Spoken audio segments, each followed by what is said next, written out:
Hello and welcome to All Villa No Filler, a podcast all about Aston Villa, the world's greatest football team. Follow us on Spotify, Apple, YouTube, and wherever you'll get your podcasts. Well, a miracle happened in Middlesbrough on Saturday when Villa finally won a third round game in the FA Cup for the first time since 2016.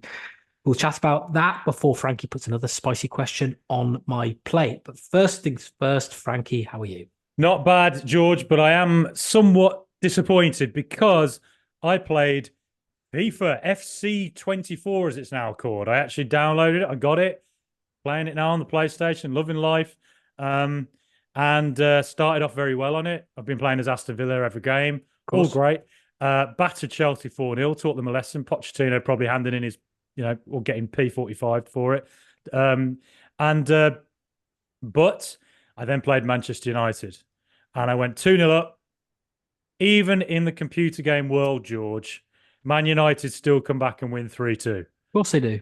Absolute horror. I put in such a scything, terrible, horrible tackle on Bruno Fernandes. My girlfriend gasped. And if she'd had a red card, she would have sent me off and sent me to my room and locked me in for a whole grounding me for weeks. But then again, it Who, was Bruno Fernandes, so who was it who did the scything? it Which was player? Boubacar Kamara. Oh, yeah, right. He Fair only got a enough. yellow. Play on. I was so angry that I was like, that this has happened in the virtual world as well. And I'd been on a non-stop winning streak. I hadn't conceded any goals. And then lo and behold, Man U bloody United go and do it. Although amazingly, Villa are higher rated than Man United in the game. It's like it's kind of Yeah. surreal to see this. Like, I'm so used to playing Pro Evo back in the day and FIFA back in the day, and it was always that Man United were the best or whoever. And seeing Mm. Villa above United, it's like, oh my goodness. As Michael Yeah. Scott in the US office says, how the turntables. Well, it's true. I think from my experience of playing FIFA as it was when I played it, Villa were kind of always, unless they were in the championship, kind of always like a four-star team. Yeah. And then United, City, Liverpool would kind of be, yeah, sort of four and a half, fives. Mm. And that was kind of the way it was, and I thought would always be, until Professor Unai turned up and mixed things around a bit, which has been a delight. So I'm glad that the reality of the Villa team, the reality of our quality is bleeding into the virtual world, and you can benefit in a game, although not against Man United, of course. That hasn't changed. Although I did against Middlesbrough. So before the game, I thought, right, I'm going to see how this is going to go at the Riverside Stadium. Mm. Middlesbrough nil, Aston Villa 11. So I thought, right, Yes. we're in for a goal fest up at the Riverside. And not quite what happened, but given the amount of No. chances Villa had, it could have been something close. Oh yeah, definitely. Well, let's talk about it then, shall we, Yeah. Frankie? Obviously Villa won, Middlesbrough nil. Another hard-fought win for the Villa takes us to round four of the FA Cup since the first time since I think when the asteroid killed the dinosaurs. I think was the last time we got to the fourth round of the FA Yeah. Cup. So yeah, when we lost to a Brontosaurus 11. Um, Our team were tragically stamped to death. yeah, they just sort of pumped the ball forward to the big guys up top, and they took full advantage of the height difference.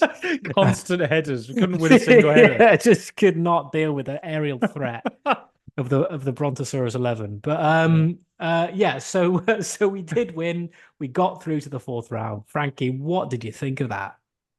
Yeah, well, look, do you know how flattering is it that teams come up against Aston Villa now and play against us as if we are an absolutely brilliant football team who they accept are going to dominate the ball.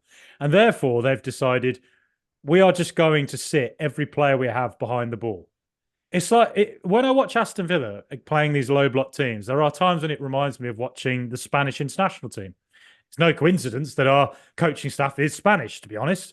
Um, and so I think what's happening sometimes, and this is going to be interesting to watch in the second half of the season, is that a team can sort of sit 11 behind the ball. And now Villa this is the new part of the Unai Emery evolution, that teams are now setting up like this against us on a more regular basis. And for our players and for the coaching staff, it's the evolution where we have to work out how to break these deep sitting defenses, or as they're called in modern football terminology, a low block. We have to work out how to break them down a bit more consistently than we have done against Forest, Sheffield United, and now Middlesbrough. Now, against Middlesbrough, there were a lot of positive signs that we did create a fair few chances. Conte hit the post. McGinn almost scored from distance. I think there was a deflected shot that almost went in from distance. Durán had a shot that almost went in. And then eventually we did score. But it did feel at times like, I think that when we got into the final third, our passing was slightly slow. And that on occasion we could have shot from distance a little bit more than we did. Sometimes shooting from distance looks a bit like desperation, but I thought yesterday there were one or two occasions where we could have just gone for it. And lo and behold, we hit one and deflection and in it goes. McGinn almost scored one as well. So it's going to be very, very interesting to see how Unai Emery approaches this now that teams are starting to do this against us. We have Everton next week, who know they might set up like this. We've got Sheffield United at Bramall Lane at the start of February.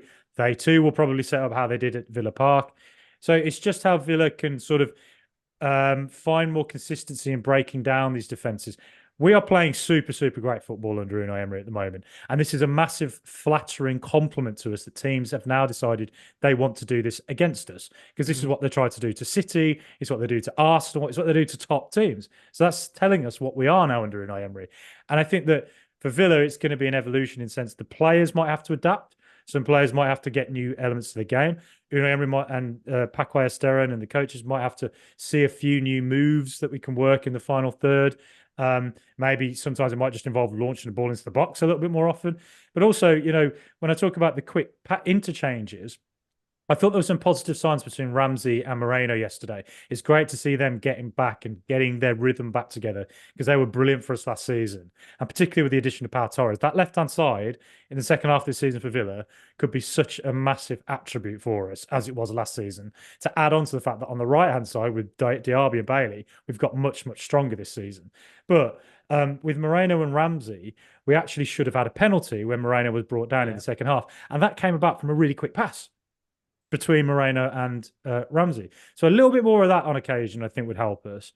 But also, it's worth bearing in mind that we did start the game with, Kamara and Dendoncker in centre midfield. And, I thought Kamara was absolutely fantastic. 10 out of 10. He was amazing and showed what we missed for those 3 games he was suspended. But we didn't have a Douglas Luiz, a more technical kind of attacking player, I would say. And then when he came on, it was his direct pass into Diaby, which eventually led to the corner that led to the goal. So I don't know. I think it was a very positive. I think it was a very positive sign that Villa was so dominant. We risked it a bit. Like Middlesbrough could have caught us on the break and given us a sucker punch, and their game plan almost worked by crowding the middle, making it hard to pass into Kamara and Dendoncker, and instead forcing us out wide. They were hoping that eventually we would lose the ball and they could hit us on the break with one of their fullbacks flying forward and whipping the ball into the box, and it almost worked for them. But it didn't, thankfully. George, it is a miracle we've won in the FA Cup. I'd forgotten what that feels like. How did you feel about it? How do you feel to know that we are going into the pot for the 4th round draw? Yeah, I know. That's the thing, isn't it? You get when you see Martin Keown or whatever stirring those black balls with his hand and pulling Aston Villa out. It's on the One Show. Brings a tear. It brings a tear to my eye. Yeah, exactly. We've missed out on that for so long. 2016. It's been nearly a decade since we've reached this stage of the competition, which is still a very early stage in the competition, obviously. So, yeah, no, it'll be good to see that. It was a very difficult game. I think Middlesbrough they normally in the league at least they play a back 4, but as you say, Frankie, I think they switched to kind of a back 5, which, as you mentioned, does show a great deal of respect to us and our attacking prowess, because obviously they wanted to nullify us, restrict our chances, and as you said, try and maybe get us on the break, or maybe work an opening from a set piece or something. A couple of things that I thought were in the back of my mind risky before the game began.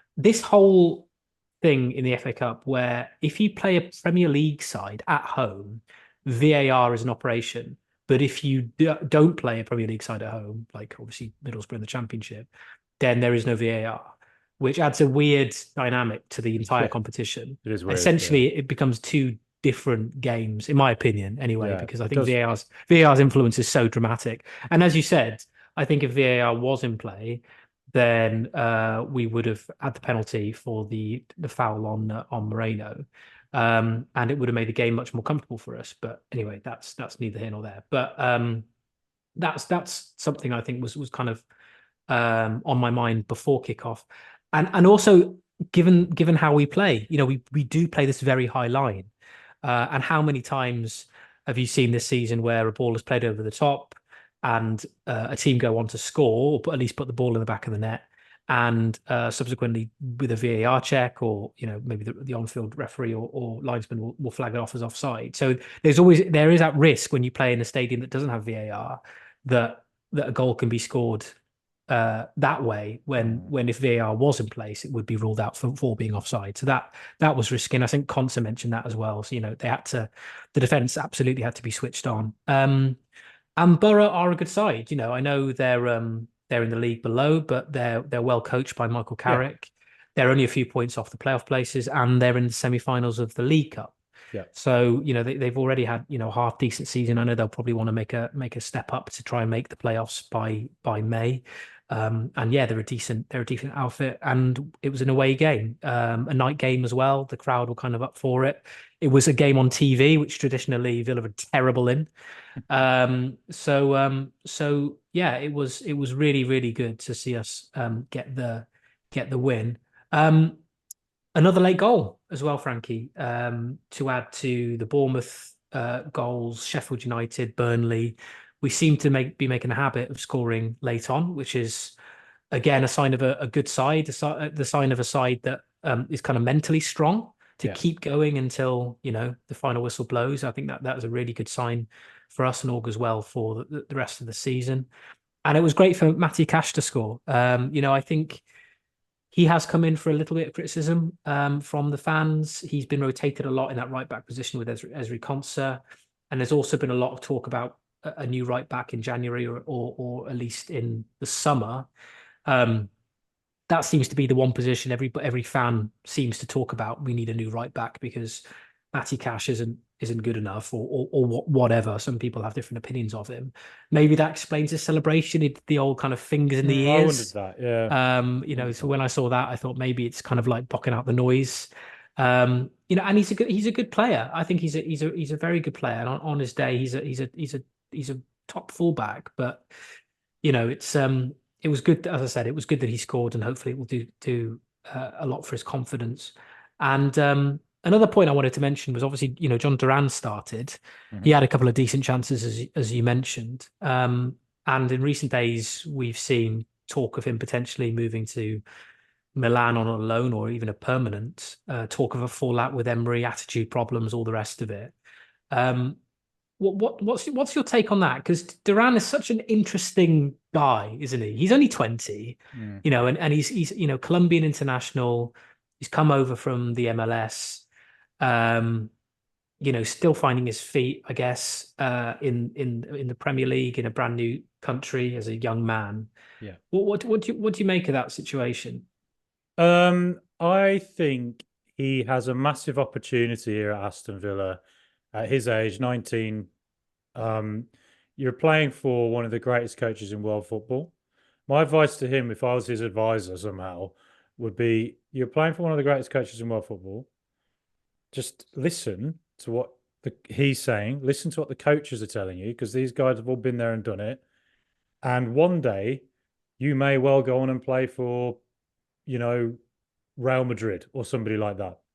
These are the type of coaches, and this is the type of club who can help you on your way there if that's what your dream is, right?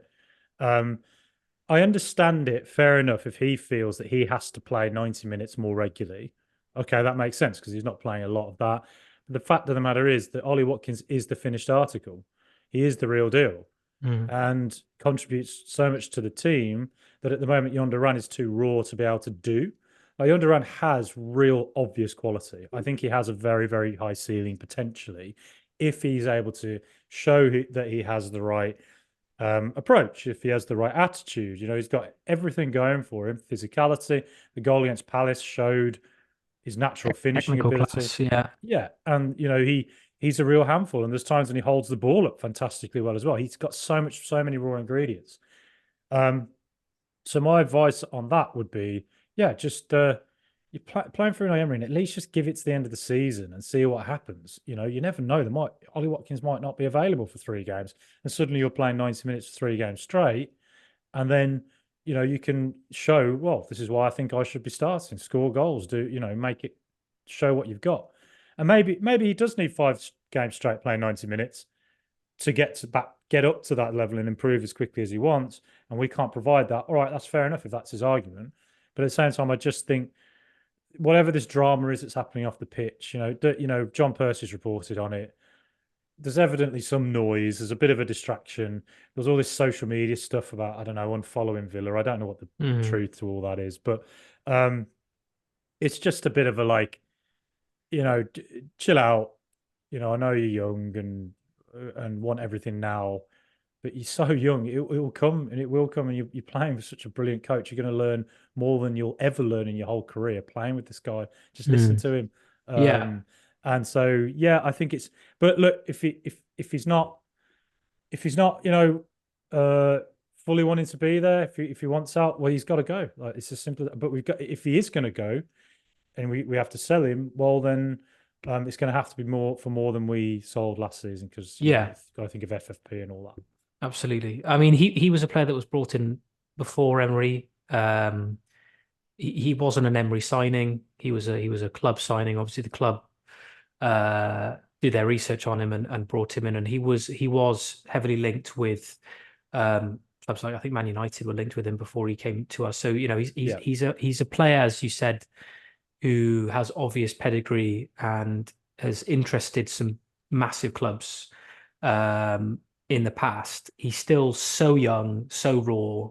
The talent is there, but then, I suppose if we are to believe that there is this behind the scenes spat or disagreement, then there is a bit of an attitude issue, and it's unfortunate because we're having such a good season at the moment. I mean, just an incredible season, and you want everyone to kind of be rallying around and being part of the team, and appreciating that it's a team game that utilizes every member of the squad. You talk about the likes of sort of Dendoncker and players like that, who are actually, to be fair, played a fair amount of games because of injuries, because of suspensions, because of inevitable things that happen over the course of a season. And obviously now this year we're playing in Europe, so that's a whole other kind of a whole bunch of games that we've got to play and have players fresh and ready to play in. Longley has played a lot of games, to be fair, this season, because Torres has been out injured. So it is a bit frustrating that he's not happy to kind of, if this is the case, not happy to kind of accept his current role within the squad. And as you say, how can you replace Ollie Watkins? He's the man in the Premier League when it comes to scoring goals.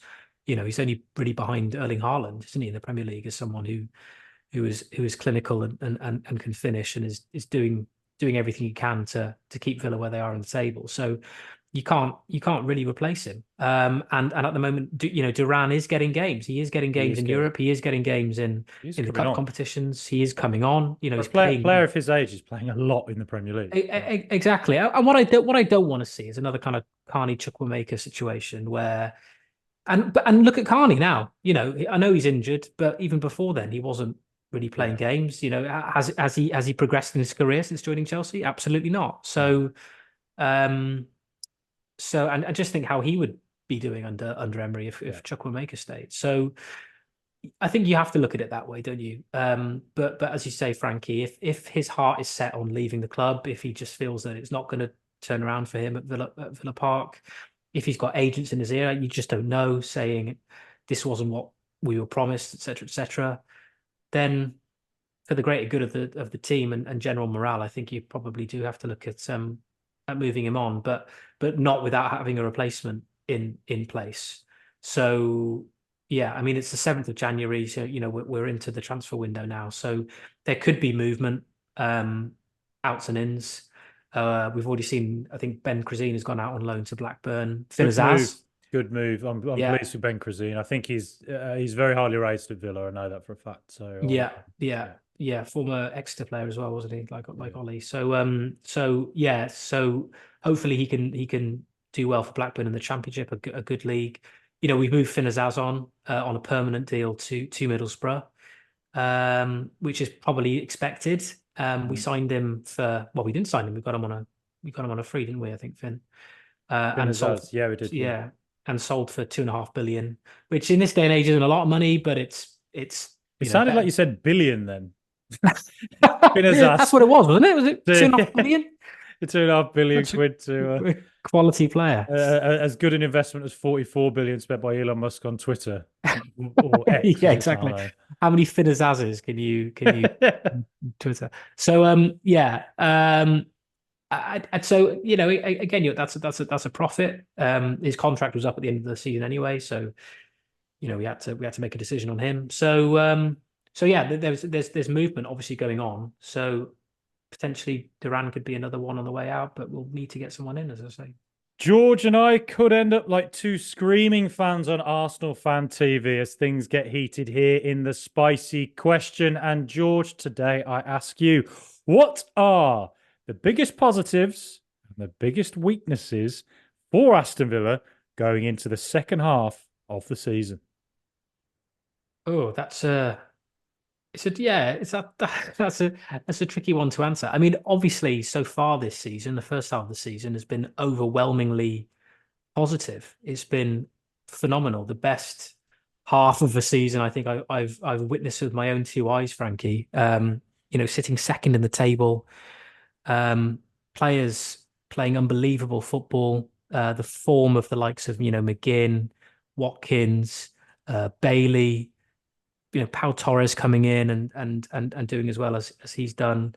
It's just been absolutely incredible. And obviously the hope is that we can continue that for the second half of the season. I think a bit of one of my concerns is, and I feel a bit reluctant to say this because this is something I think which is affecting a lot of clubs, particularly at the moment, particularly over the course of December and January when all the teams have played so many games, is just keeping an eye on fatigue.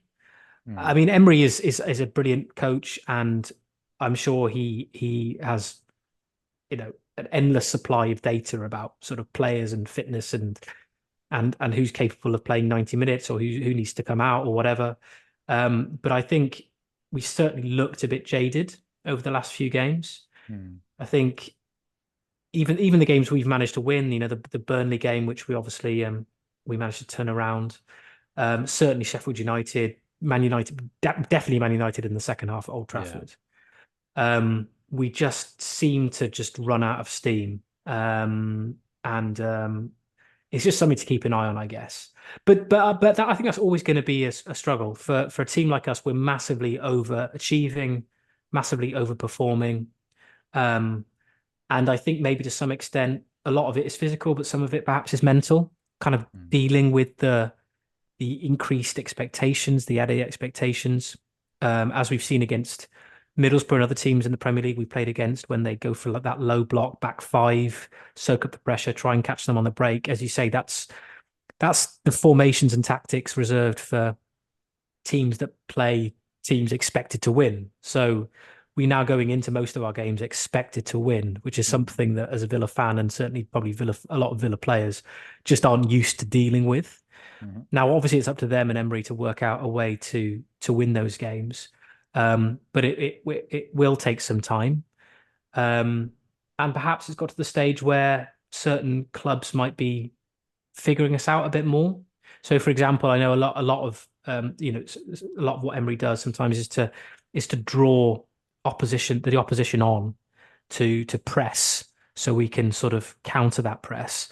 So you'll notice the ball is held up by the ball is played back to Martinez. Martinez will sort of just hang around the edge of his box with the ball at his feet, basically waiting for that press.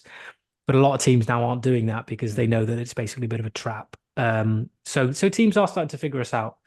So it's just I think it's just to approach the second half of the season with a sense of kind of not caution, but maybe just a different kind of mentality. The first half of the season was such a overwhelming vibe of positivity, and we were winning every game. We were beating Man City and Arsenal and all the rest of it. It was fantastic. But it's to kind of like appreciate the games against Sheffield United will happen. Games against, I know we won against Burnley, but that was a real struggle. Yeah. They will happen, and perhaps more frequently towards the end of the season. So it's just couching that and being prepared as a fan, I suppose, to having to endure a lot of games rather than perhaps enjoy them as we have done so far. Yeah. And to accept that as kind of part and parcel of how we approach the second half of the season. Yeah, I think they're all really good points. And I think, yeah, it's been an absolutely amazing season. The positives just far outweigh any negatives at all, as has been the case since Professor Unai walked in through the door, really. Every time I see you, George, I want to give you a massive hug and just say, thank God for Professor Unai. Thank God, like just tears. Like when they heard World War II was over in Times Square, just ticker tape flying down. And, it just a wave of emotion every time I think about it. But the start of the season has been, just phenomenal. The football, playing football that, I've sat there in Villa Park at times watching periods of play where I've literally been laughing out loud going, I cannot believe this is Aston Villa. Yeah. I can't believe this is what we are now, that we are finally a team who plays like this. The type of football that I used to watch, because I watched La Liga week in, week out for years and years and years.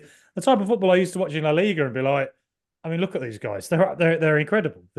Barcelona and old school Sevilla and Valencia, and seeing Villa doing it is like this is my dreams. These are my dreams. I've reached into my head, plucked them out, and they're actually they've come to life. It's I'm going to wake up screaming, realizing we're still in the Championship and that we never won the playoff final against Derby or something. Yeah, and Galini's still in goal, and Shibola's starting in midfield. Yeah, and we're on this podcast, and I'm going. I'm telling you, Shibola's he's the one. He's got something. Honestly, he's got something. Let me tell you about Barry Bannon coming back, club legend coming back to Villa to get us out of to League One.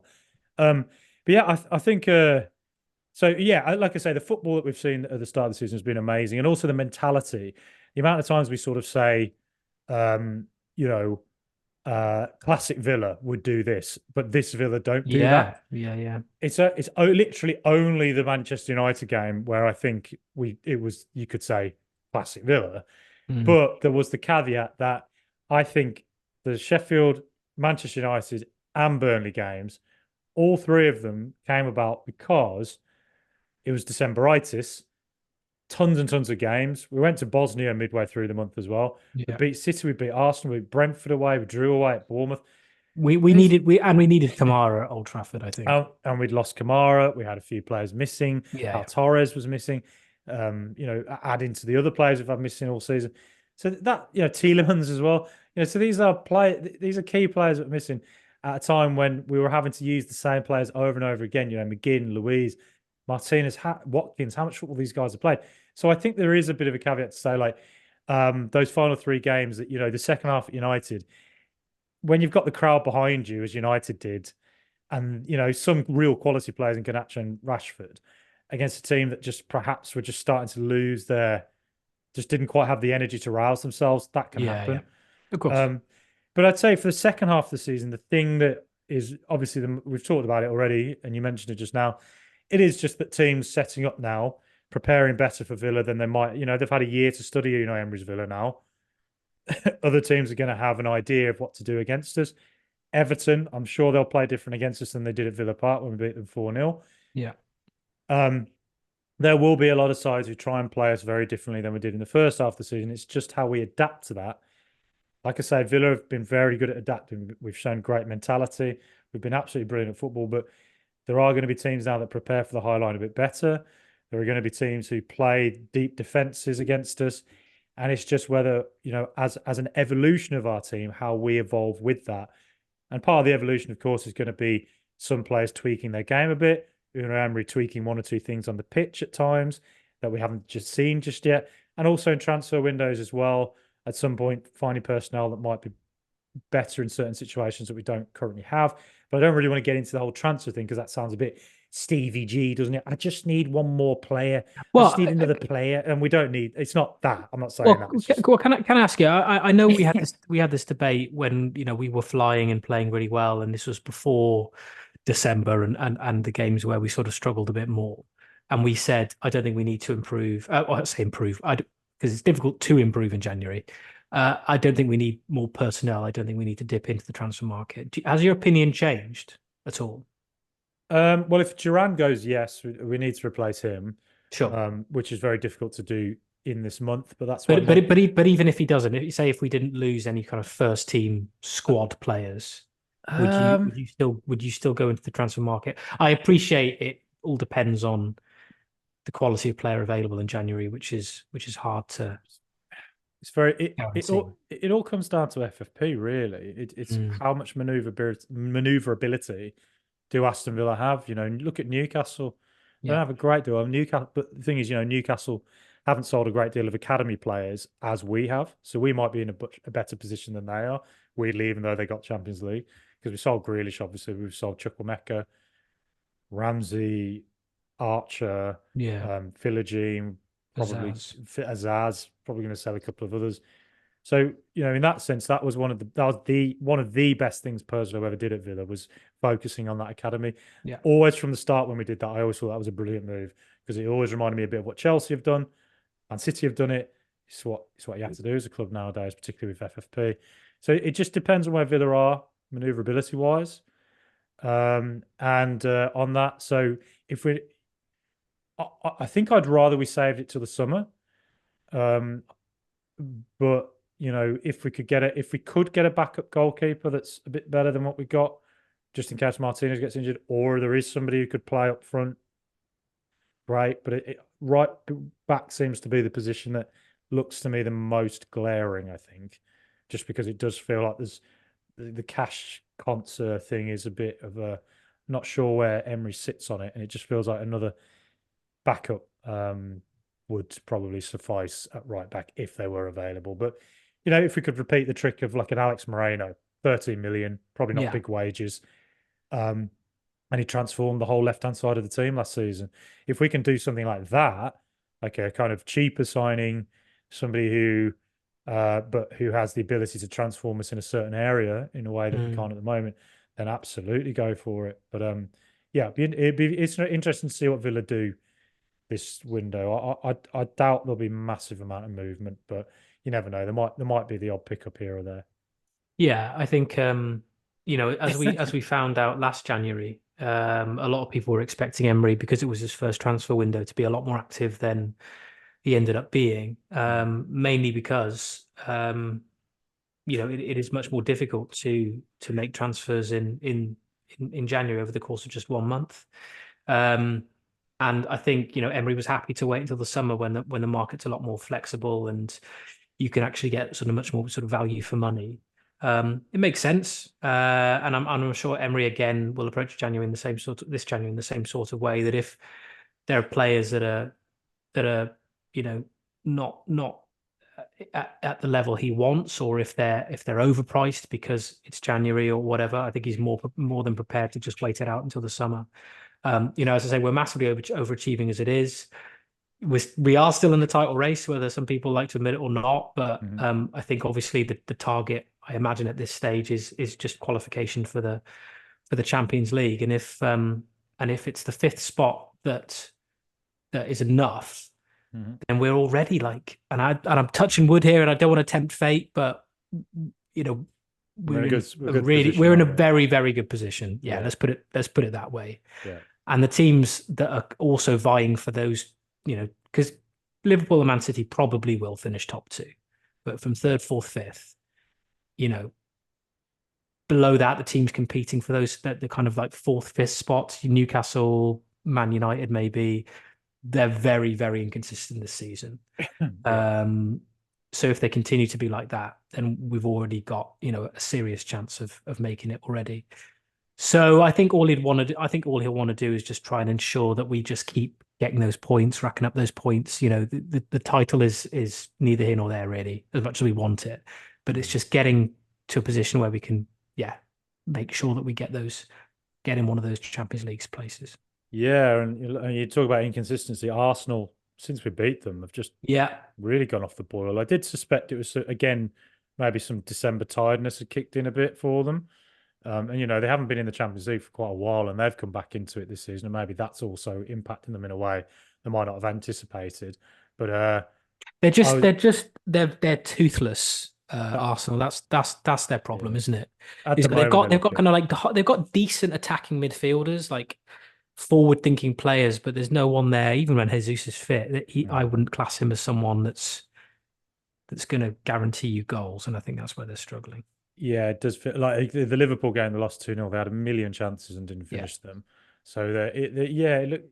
I always thought that was an odd one this summer that they didn't get in a striker. And if they're going to spend £100 million on Ivan Toney, um, it's a lot of money. I don't think they're going to spend that. Again, they've got FFP concerns as well. So every club has to look on FFP. It's an interesting one at FFP and how that's impacting clubs that are trying to compete with the top sides. But I guess there's two arguments for that, aren't there? There's one, if they just got rid of all FFP regulations, Newcastle would then yeah, just go and spend 300 million quid on a player and blow everyone out of the water and give them £1 million a week because they're the Saudi Public Investment Fund and would be able to do that.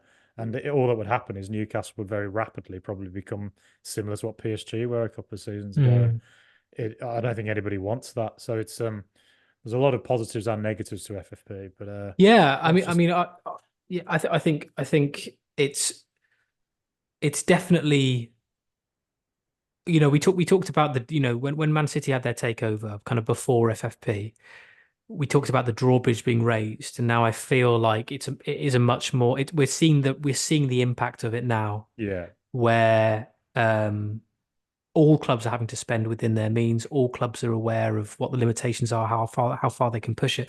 And I know there's been a bit of an uproar about Everton being penalised with a points deduction, and maybe other clubs not. But the fact that the Premier League have made that statement by mm, deducting points from a Premier League team for financial irregularities, if they can do it to one team, they they can can do do to it to anyone. others. Exactly that. So Yeah, so the threat is very real. It's yeah, not hypothetical anymore.